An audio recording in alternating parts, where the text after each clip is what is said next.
Hi, this is Tim from UK Home Gym, your home for UK-specific independent home gym tips and advice. And if you are thinking about getting some kettlebells, you're sort of on the fence about it, this video is for you. I'm going to break down to you the different kinds of kettlebells you can get, the advantages and disadvantages of the different kinds of kettlebells that I have, and we'll maybe sort of close with some thoughts about whether I think you should get some kettlebells or not. Now, right off the bat, I would say that I'm neither in. There are sort of two very extreme sort of camps when it comes to kettlebells, ways of thinking about them. Some people are complete advocates of them, and they think that there's nothing better than kettlebells, and that basically kettlebells are all you need, in terms of fitness equipment. And there are people who think that they're just paperweights and doorstops, and that's all they're good for, basically. I'm in neither of these camps. I think there are advantages and disadvantages, but as I say, I will come on to what I think you should do in terms of kettlebells later in this video. So let's start off by thinking about what different kinds of kettlebells there are. I'm going to tell you about what kind of kettlebells I have, and then I will mention a couple of types of kettlebells which I don't have. So the most basic kind of kettlebell that you can come across are basically the cast iron ones, right? So the cast iron ones, basically the theory there is that, or it's not really a theory, reality of it is that the heavier they are, the bigger they are. So the smaller ones are quite small, the bigger ones get it just goes up in that kind of way, right? And that also means that the handle itself gets thicker and thicker, which is something you may want to take into account. So, that is, grip can be a factor, the size of your hands can be a factor. You may find the lighter ones, impossibly fiddly to sort of hold on to, and the heavier ones difficult to grip. That can be the case. With the cast iron ones, you do have the option there. If you see on my 16 kilogram one there, that you can get like a sort of rubber coating, or I'm not quite sure what that coating is, some sort of plasticky sort of rubbery coating basically. That helps a lot in terms of stopping rust from developing, but they can get bashed around those things, so they don't look that great after a lot of use. In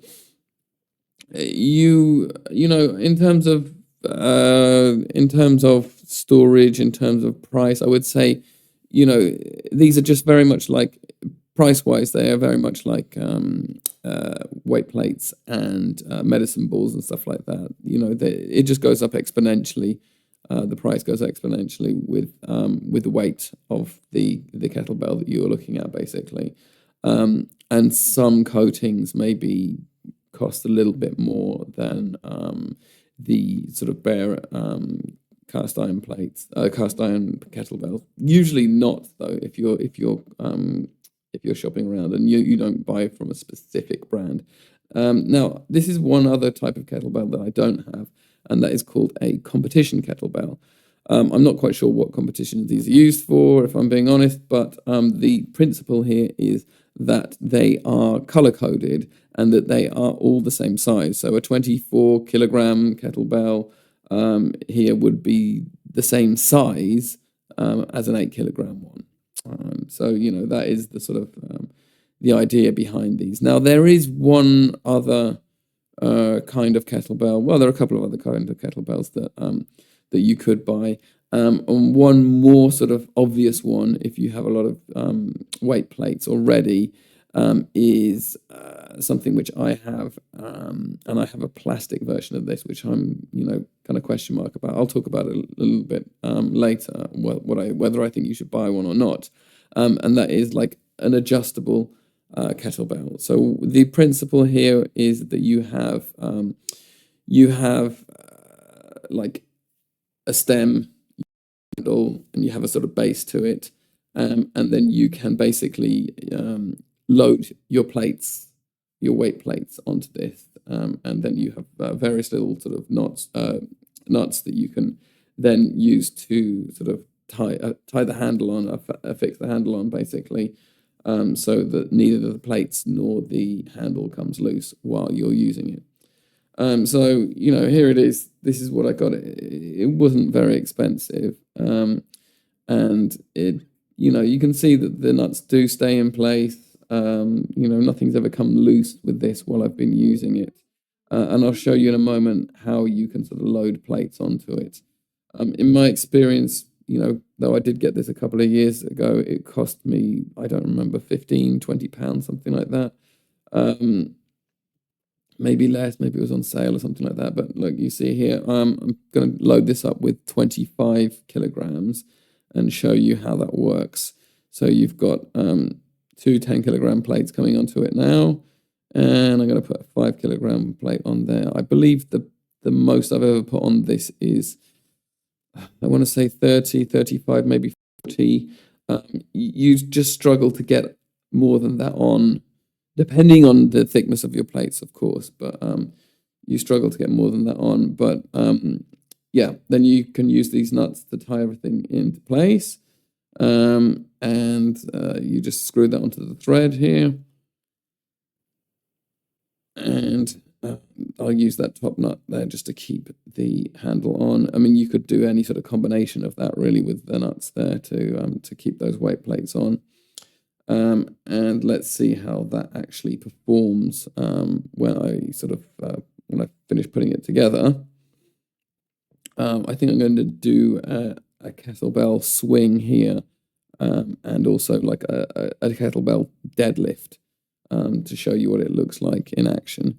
So yeah, I'm just deadlifting with this here. It feels fine with the deadlift. It feels like you could do that all day really, and you could put that up to 40. And I'm going to do a swing with this. You might see that I'm just slightly nervous about doing those swings. I don't really like swinging it around when it's loaded like that. And I think that if you are going to have this thing, I like it for just anything where you're just pulling it up off the ground. That's fine. If it's more of these sophisticated, more complicated sort of moves with the kettlebell, I'm not really sure that I'm 100% behind that.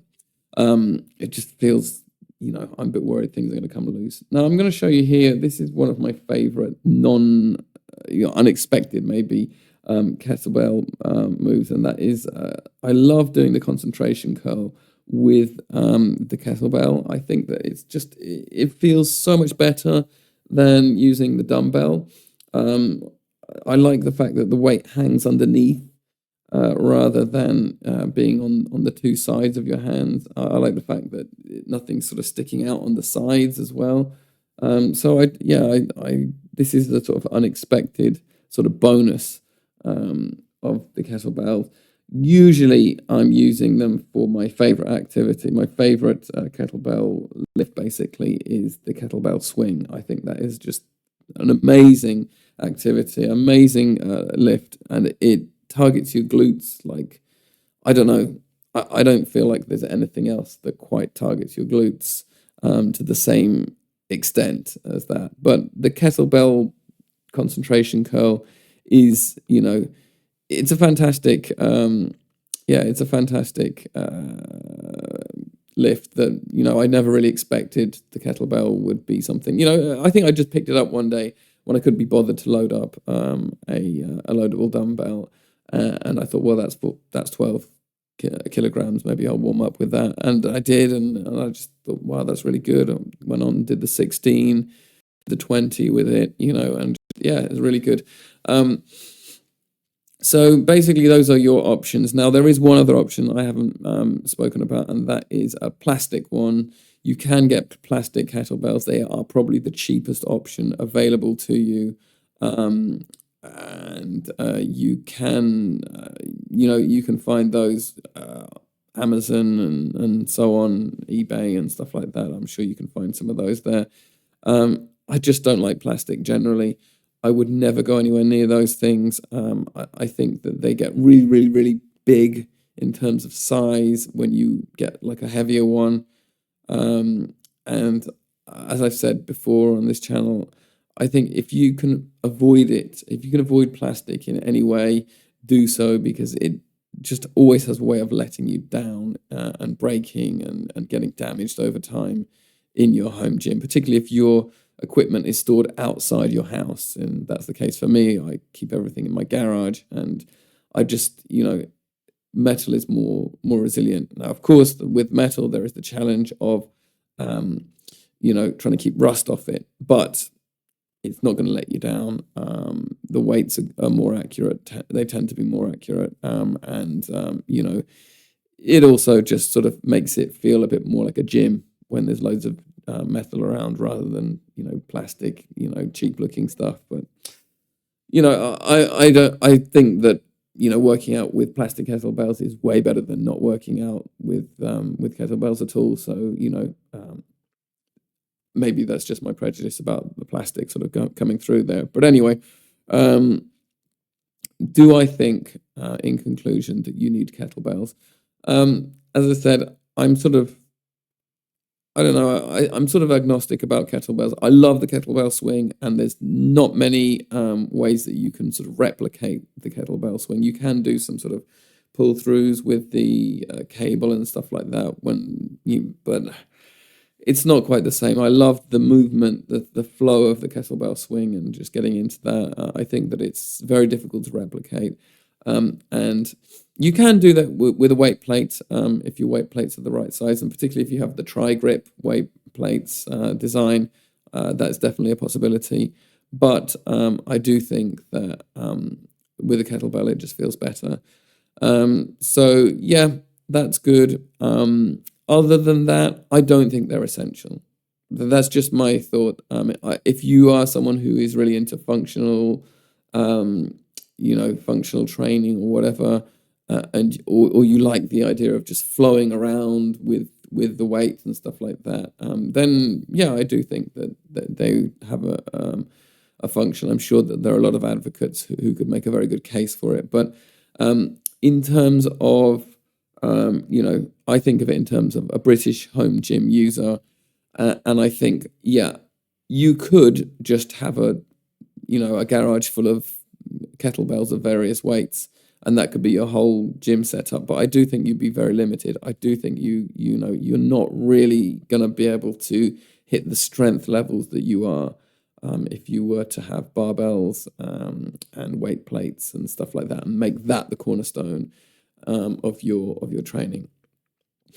I think if you got the space for them, yeah, they're very good. They're great. I like having just a small collection of them, and I just use them, for a couple of different exercises per week, and that's about it, really. They're very convenient. It's nice to sort of warm up. I'm a massive fan of dumbbell rows, so it's nice to use those for warm ups rather than having to endlessly load and unload loadable dumbbells instead. So yeah, in conclusion, yeah, it's a nice. I would say if you've got everything else and you're looking to add a few finishing touches or something like that, the kettlebells really come into their own then.